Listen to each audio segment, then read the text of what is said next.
The Confident Stock podcast is brought to you by My Evergreen Med Spa. Located in Houston and the Woodlands, My Evergreen Med Spa brings to you the latest aesthetic treatments in the most luxurious environment. Remember, My Evergreen Med Spa, it's me time elevated.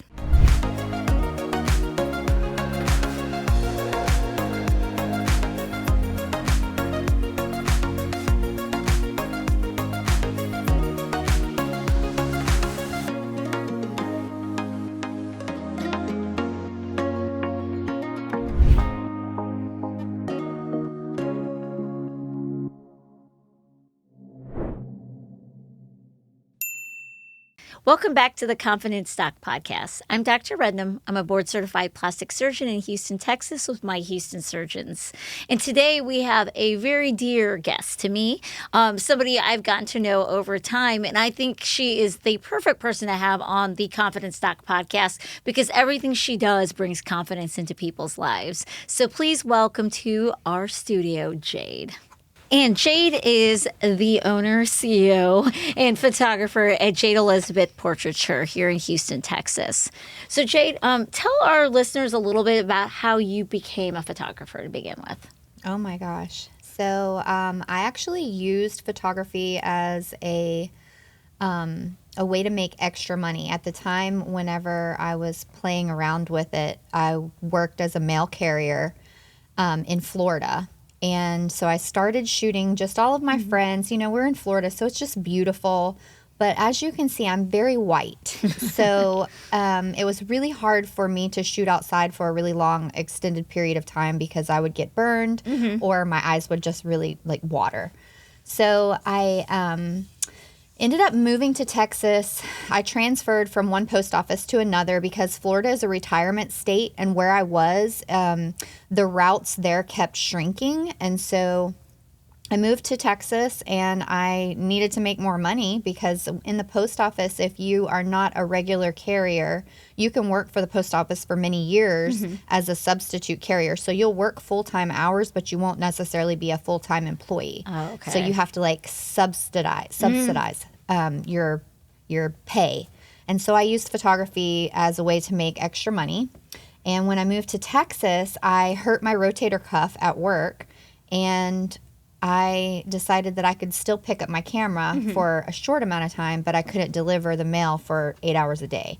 So that's kind of part of it, but mostly just God gave me a gift, and, you know, he helped me cultivate it and aligned me with the right people that really just made it work. I don't know. It's not something that I ever thought I would do. I didn't really think I had any skills until I had a relationship with God, and then he kind of cultivated it out of me and brought a lot of people around me that saw something that I didn't see in myself, and it built confidence, and it went from there. It kind of went crazy really fast. And when you started with photography, you know, obviously we made our relationship almost like, is it 2-3 years ago? It's been 3. 3? It was 2021. 2022. Wow. 2022. Okay. So, you know, when we met, like I wanted to rebrand. I wanted a whole new look. And I was very lucky to have been introduced to you. And at that time, you know, that we were like, okay, let's come up with this new concept, something different. And, but you were doing a lot of maternity photos at a time. So how did you, and I know that is one of your first loves. So how did you get into maternity photos? Well, you know, when you first start out in photography, you kind of shoot whatever you want, like everything that you can.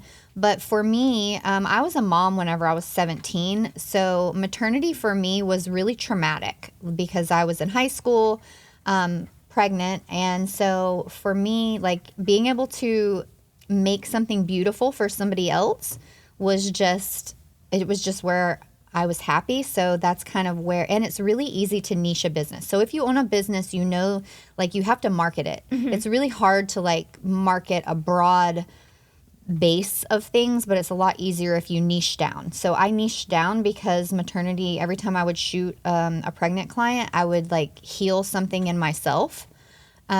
So that's kind of where I landed. And I can tell you, your maternity photos are like, I actually was always someone like who is like maternity photos. And it's because there was this one style of maternity photo I would see everywhere. And I'm like, okay, sure, you know, but yours are just so like artistic and beautiful and like something different than I think what the average person thinks about when they think about a maternity photo. I just think that maternity portraits, I think people get confused as to why you take them.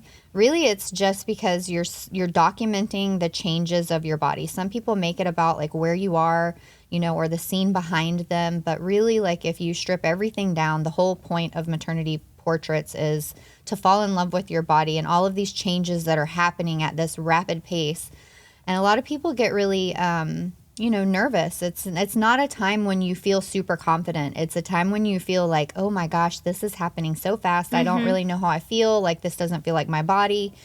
And so for me to just be able to give someone else a really calm experience and being able to see themselves confidently or to be able to see a different side of themselves than what they're feeling on the inside is just really empowering, not only for me, but for the person that I'm photographing as well. And I love that because, I mean, I didn't meet you till after I had my two kids.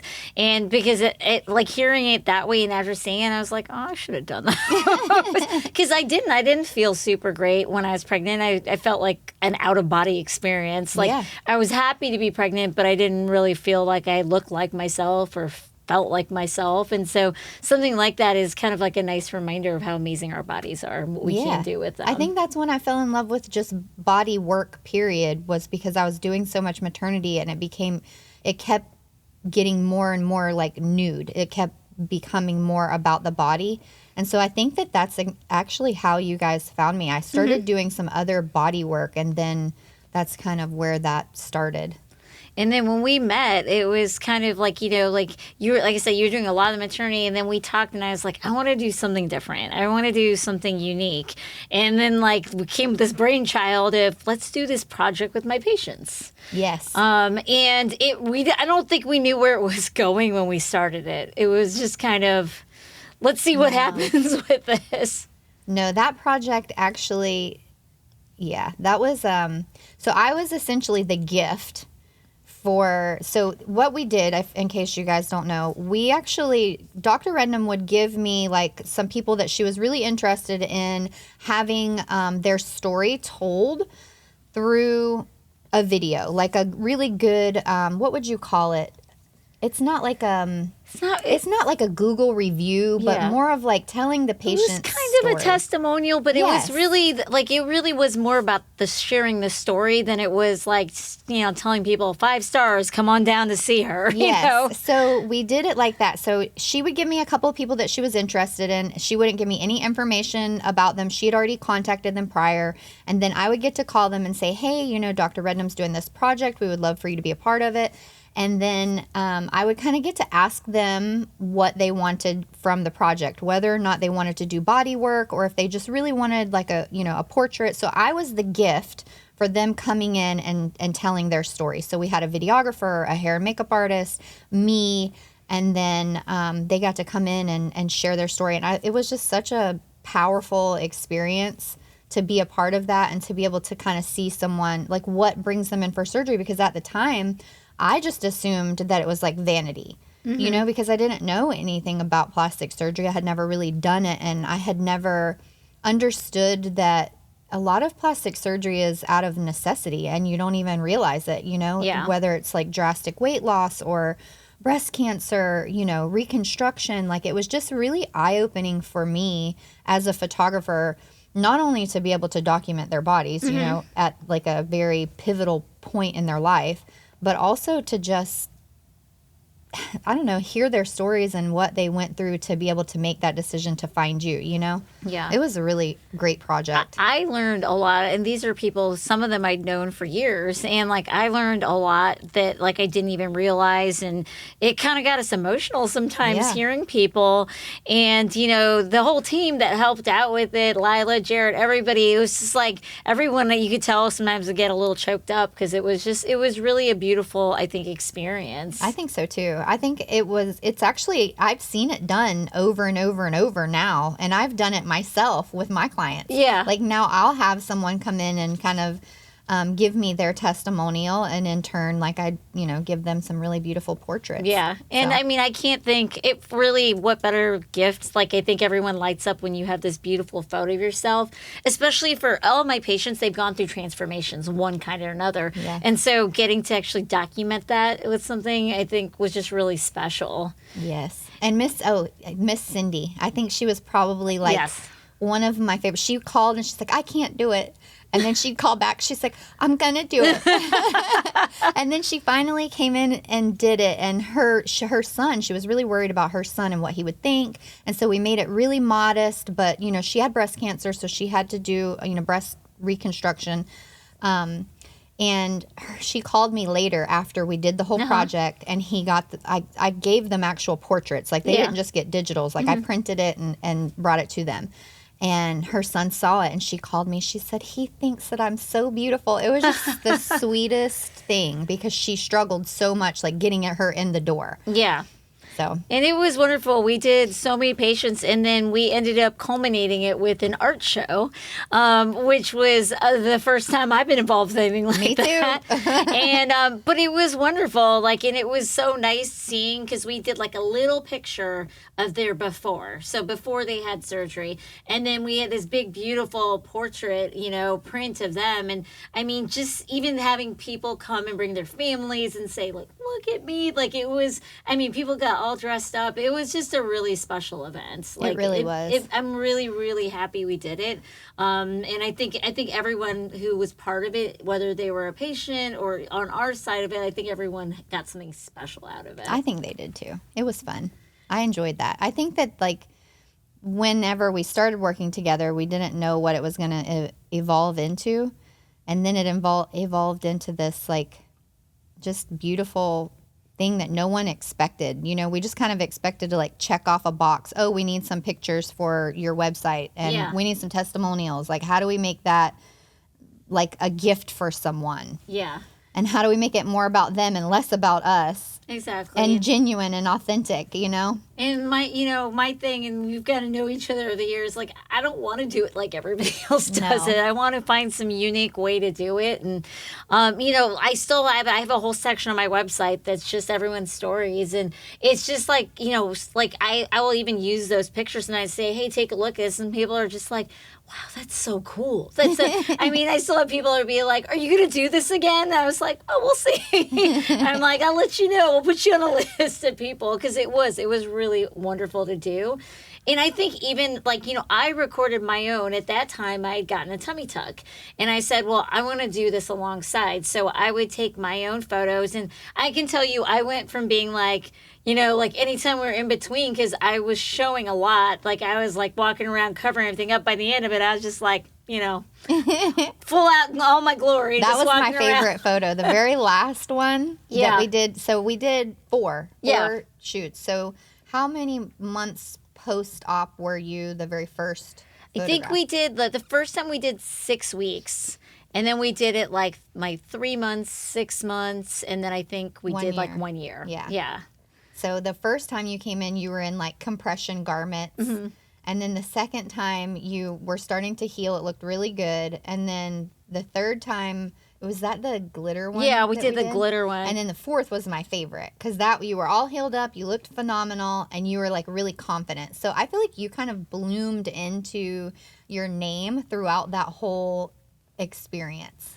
I mean, I didn't operate on myself, I firsthand felt like what I feel like I give a lot of my patients. And I felt so good. And, I'm not perfect. I've got scars and things, but it was so worth it to me, because, like, I feel great. Like, I feel great when I'm in clothes or when I'm out clothes. And that was what I wanted. I wanted to just feel good in my skin again. Well, I think it's always a good thing to be on the other side of, a procedure or a situation that your client or that your patient is going through, because you have a better understanding of the healing process, what it's going to feel like, what it's going to look like, not just as a doctor, but as a patient yourself. You can better tell them, hey, I've done this surgery. I know what it's like. Here's what you can expect. Exactly, exactly. And like I said, like, I firsthand know that not everything goes exactly the way you want, but it doesn't mean that you can't, at the end of it, be super happy with how Yes. things are. And then on top of it, we did that, but then on top of it, I really at that point, I had an image of what I wanted my brand and my messaging to be. And you helped me so much with that too. That's right. That's her picture. But I think that now you've gotten involved with a lot of that. So, for let's say we have somebody who's listening, who's especially in the medical field, like how do you approach helping someone with their branding now? So I think actually having a good idea of who you are or what you want to do with your branding, I think there's a difference between a good headshot, and actually branding yourself as something specific. So I think that there are a couple of different things that you could do, whether or not you're branding yourself with one word, like the confidence doc, or, other people. If you're using one word, you can really kind of like niche down and do something specific to yourself. Or if you're doing something like Dr. Reese did with Breast Cancer Awareness Month, it just kind of depends on what you're selling, where you're selling it, who your client is, as to what you should be doing. You can actually use color. Color psychology is a thing. So, like for green, that's wealth and calmness and earth, earthiness. So, I mean, it just depends on what kind of vibe you want for yourself. Black is seen as luxury, but in medical, it could also be death. Yeah, So, that's true. you just have to kind of Yeah. know what you're going to be doing. So for your branding for My Houston Surgeons, for instance, we knew we were doing a billboard. So we did two things that day. We did a Vanity Fair styled shoot because we knew that you were going to be in some kind of print ad. You can't do a Vanity Fair styled shoot and put it on a billboard because you're going to be too small. Yeah, it just doesn't work. So, and I knew that you guys were growing. So remember, we did your billboard, but we actually did that individually. Yep, So we did. it was individual photos, and then I built that in Photoshop so that you guys could add as you grew without having to come back in 2 years.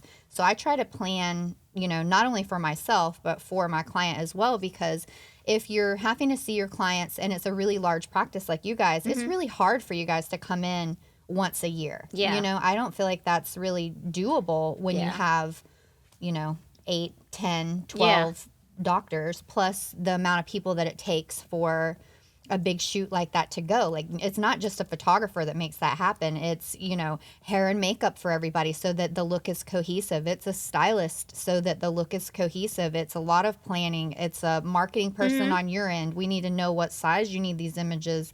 Make sure that your colors Like, are what are matching. their uses? Yes, Like, where are they yeah. going to be used? I think Yeah. that's the biggest thing. Like, what is your plan for your marketing for the next 18 months? And what we've learned is just because they're guys doesn't mean they don't want a little makeup. That is true. Yes. Yeah. Yes, and Yeah. hair. Yeah.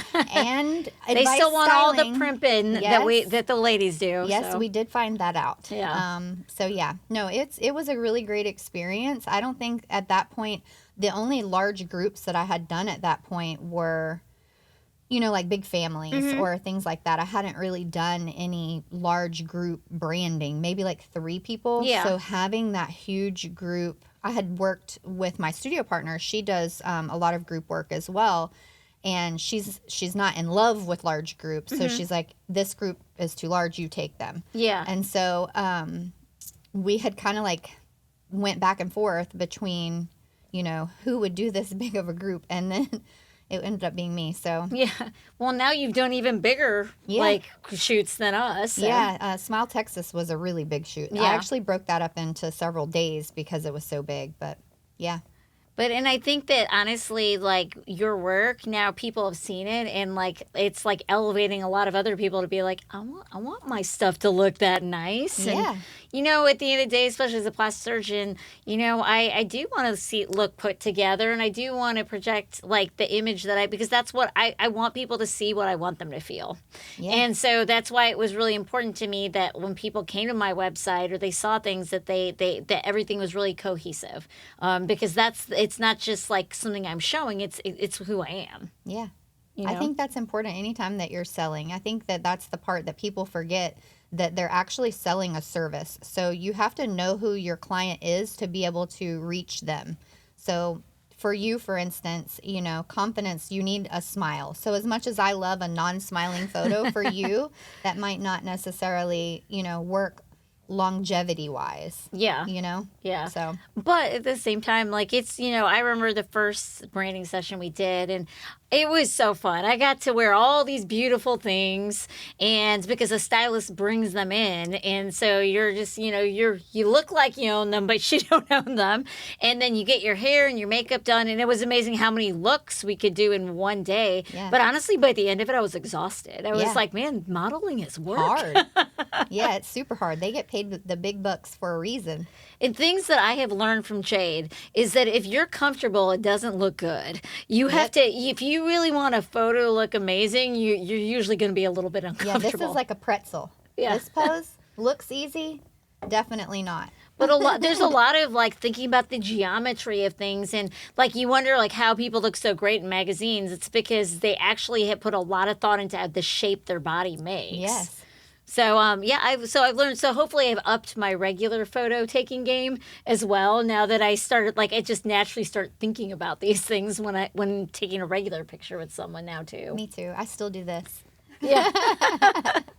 So some of the things that you probably noticed, like nipples, we talked about this before. Like the nipples on social media and things are evil, right? How did you had to come up with some really creative ways to be able to show things, but still hide things? Yeah. So anytime that you're marketing your business, which is essentially what you're doing on Instagram, you're always marketing your business. So for me, I'm only showing what it is that I want to sell. What I want to sell is nude maternity work. However, because there are specific, bias towards women and nipples. Actually, it's not even just nipples for maternity. It's belly. Like if there's too much skin, they will flag me. So I've been flagged so many times on Instagram and on Facebook that like I teetered being, Done with it. Yeah, you have to just really follow the rules to be able to grow on Instagram and on Facebook. So I figured out some clever ways to do it, which this year I've been using a lot of flowers or fabrics or something like that. But even then, I still can't market. Like, I cannot use my images to market my business on Facebook specifically because they changed some laws, I guess, recently. Around the same time that we met, about 2022, Mark Zuckerberg had to go to Congress and talk about how he was collecting data. And at the time, I could search, like I could target market the word maternity, the word pregnancy, and all of those things. And then after a certain point, you could no longer target those words. Yeah. So the closest that I can get to targeting a maternity client is by baby shower. And you know what's interesting now is there's another new rule specifically for Facebook is that before and afters, like I can't really show those because that is implying that something was wrong with them beforehand. Even though clearly these are people who've come to me and they're willing to share their photos.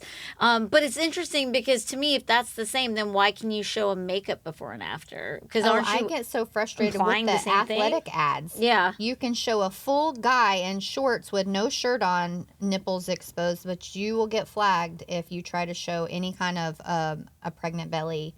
I mean, I'm not even showing their nipples in a maternity image. They're covered. Yeah. But I'll still get flagged. So. And, when I've reached out to Meta, because I don't know why I try to fight a fight, but they'll always say, well, it's the AI. They use AI to search these things. But I'm like, okay, if the AI, so then why not adjust your AI? Because clearly, if you're a celebrity, or other things, there's no problem with that being up there. You're not influencing people in a negative way in any way. It's even more strange because we're paying to market our business. It's not just the free stuff that we're doing. We're actually paying to target and still being put into a box. Like, I don't know how you would even market like a breast augmentation. Well, and we can't now. And the funny thing is, if you get flagged like that for an ad and then you try to appeal it, they can actually delete your whole account. Yep.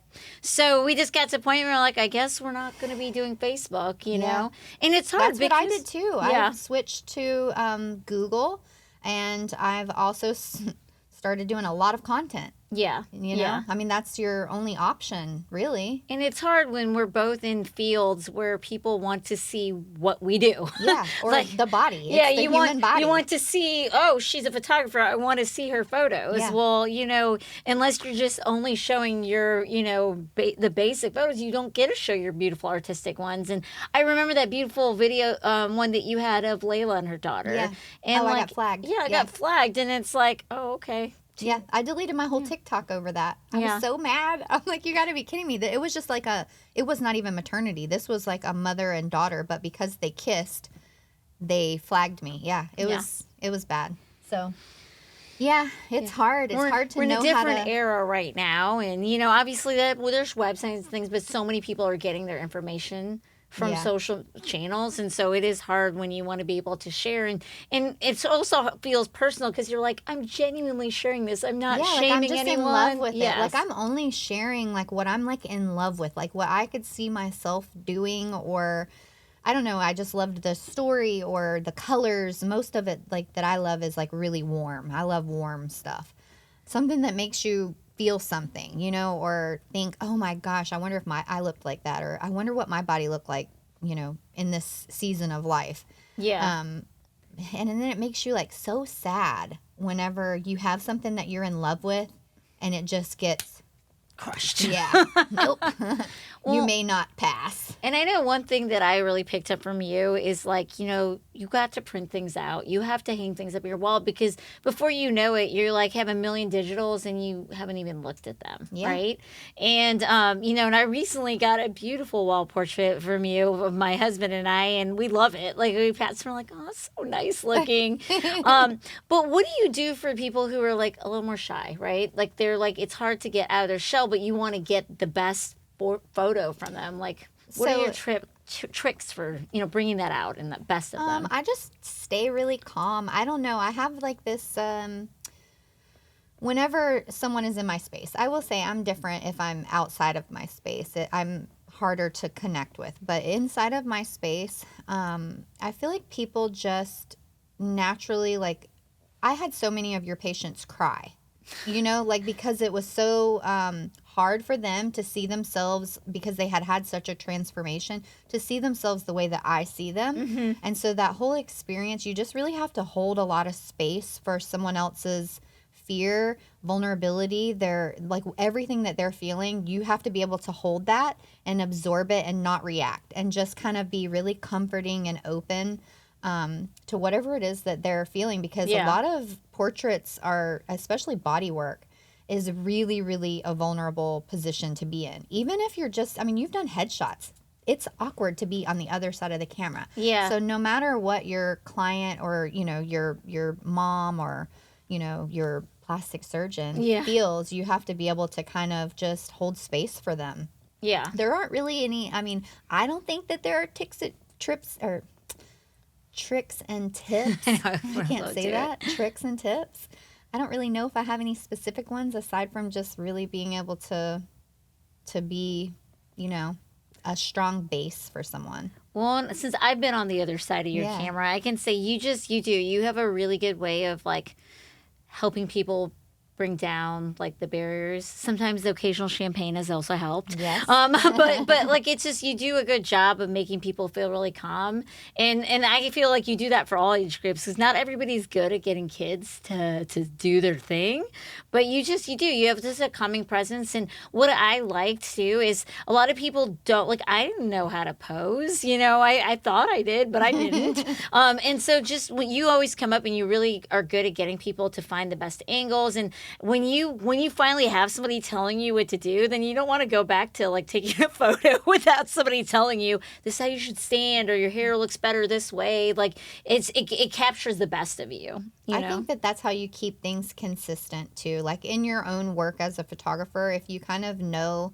the look that you're trying to get, it's a lot easier to make your work look consistent throughout time if you can talk your clients into doing what you need them to do. Yeah. If a person is just coming to me and they're doing whatever they want to do, then my work doesn't stay consistent.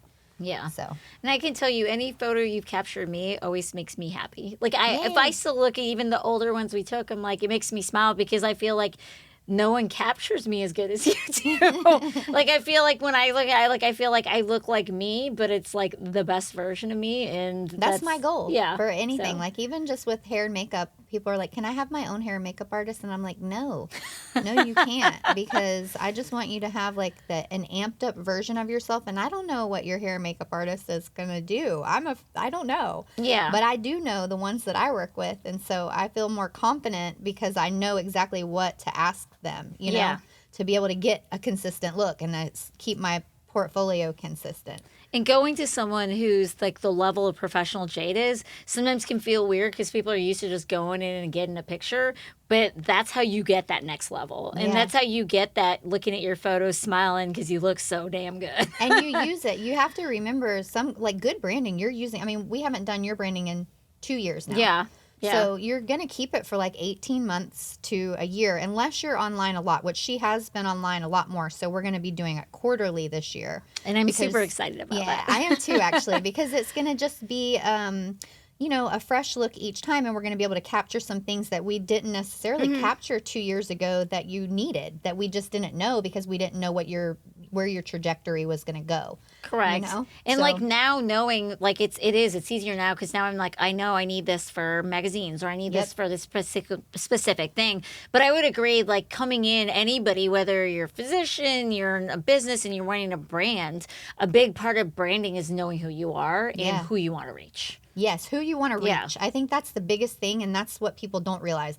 They're just throwing like a broad net. You really need to know your client avatar. You know, I know that my client avatar is a mom between 30 and 45, and I will keep them for 5-6 years. You know, if I get them at pregnancy, I'm going to keep them for 5 or 6 years. So you want to dump all your marketing dollars into getting that person, because you can transform that person into 10 other people, you know? Yeah. So I think that's the part people forget, is who they're targeting. Like, what is this message that we're going to be reaching with whatever we're taking? Yeah, exactly. And I mean, I've had my family photos of you. My mom just had her 70th birthday and we did this beautiful family photo. So I feel like actually it's a very personal relationship when you find a photographer who really knows how to capture things the way you like to see them. Yeah. So, and I think that you transform over time too. Like, you came in and you were like, do you remember your hands? So she's a plastic surgeon, so she has like really strong hands, and she would keep going like really, really straight hands. And for a really good portrait, you kind of need like a natural movement in your fingers or a little bit of a bend, kind of like a ballet dancer. And so to try to talk her through that in the beginning was so hard, because she's using muscles in her fingers, you know, holding scalpels and stuff that I would have never thought of. I didn't even ever have that happen to me until you. So I've now since then learned how to kind of coax people and people to relax their hands, like massage their hands a little bit and kind of loosen up. But I feel like you've gotten so good at that, like throughout this 2 years, you know, just I feel like I got personal one-on-one coaching. Yeah, you did. So. I mean, you did. Well, gosh, Jade, this was so great. Thank you so much for joining us. Welcome. And if you are out there and you're looking for rebranding, I cannot recommend anybody more highly, because she will help you find your vision and stay true to it. So thank you so much. And I hope you continue to do what you're doing for a really long time, because I'm going to keep coming to you. Yay, thank you. Well, thank you all so much for joining us on this episode of The Confidence Doc. A little different than our usual, but as you can see, there are so many ways to become confident and to show your confidence. We'll see you next time.